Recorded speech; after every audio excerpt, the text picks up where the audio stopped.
Singaitla, Jaskwan Hanu di Kiang, Cheatskitten Studi Iskagun, Quiance Hanu di Hod Kiagan, Kunajet Hanu di Au Kiang, Kahin Tlage Islagan, Agananu Wedan Dalkatli Gu Nangung, Di Gidlang Ash. So my name is Jaskwan, and I'm from the Cheatskitten Eagle clan. My father was Quiance Ken Bedard of the Yaklanis Ravens, and my mom is Kunajet and Kathy Bedard, and she was adopted into the Cheatskittens by my great-grandfather, Chief Wea, before she married my dad, but she's white Canadian. And I grew up in Prince Rupert, but I live here beside Dalkatli, with my children. I work with the Old Masset dialect of the Haida language, known as Hudkill. And so I've been learning Hudkill, I think my whole life. I feel I've been drawn to it. I've been drawn to languages, but I've put a lot of effort into it this past 20 years since I was becoming a mother with my oldest daughter, Hannah, and wanting to surround her in our language because I grew up with only English. And then as I'm also a student, a lifelong student, I have my undergrad degree in history, and I learned a lot about colonialism and how Canada was created. I understood why I only grew up in English and wanted to provide a different foundation for my children, giving them access to an understanding of the world that was held back because of really oppressive means, a lot of unjust happenings that require like a concerted effort to restore, including language learning. Upon moving home, I was really intent on learning Hudkill, and I had the privilege of taking part in an exchange to Mexico after high school. So I had learned conversational Spanish by that experience. So I really felt I was bringing in this energy of having just learned another language and wanting to apply that experience to learning Hudkill, and then feeling like I just had the support of everything and everybody around me. And then as I started learning, I became really familiar with the impacts of the language removal on our community and our collective spirits and psychology. So I was really I really had to come to terms with that throughout my years up until today. But when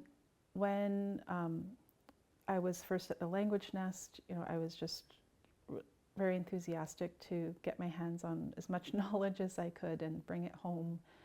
And whatever we learned that day, we would just bring it home and repeat and repeat and repeat. And we would put up around the house Post-it notes. And we wouldn't put what the English said, we'd just draw a little picture and then put the Hudkill.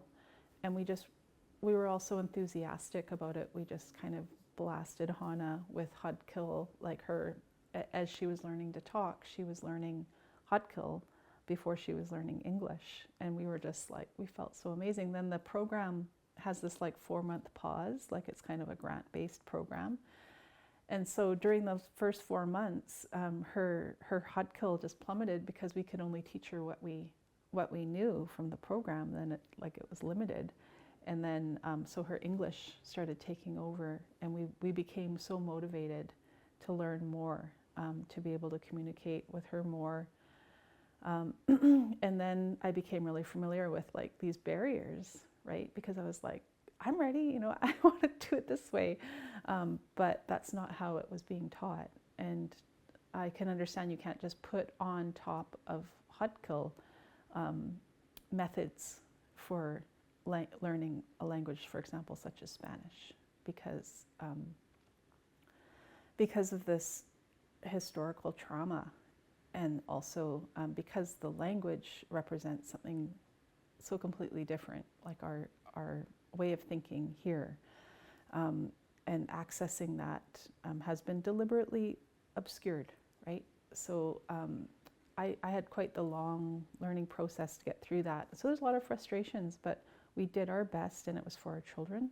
So I look back now, I understand a lot of times I was like, this isn't enough. I felt very like I could always be doing more, but I see and treasure what we did do. So out of that, we became very close friends with Adagalega, Hana's dad, and I, Jolin. Chinny Stephen took us under his wing. He saw how devoted we were, and plus he just loved Jolin, so they were close friends. And so we had kind of it was mostly Jolin and him just visiting, like hearing the language, learning, asking questions.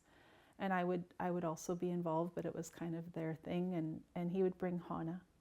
So Hana was sitting on Jolin's lap, rolling cigarettes for Chinny Stephen with this little machine, and then just like taking in the language.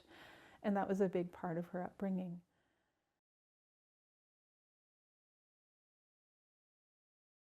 I have to say, expressing love to my children is so important to who I am as a mother and as a Haida woman. So I express love to them all the time. And so, like, for me, because it's probably the most thing that I say, like, and they say it back, and we probably say it 100 times a day to each other, like, Dungdi Koyadang, you're precious to me. You know, like, there's different ways to look at that statement, right? And it's an action, and it's like something that it just gives me this immense sense of calm, knowing that they, to their very core, like they've heard that since they were in the womb, and they're so secure in it. And like also as the student of history, like knowing like my ability and my active daily, loving of my children is a great act of sovereignty. Ya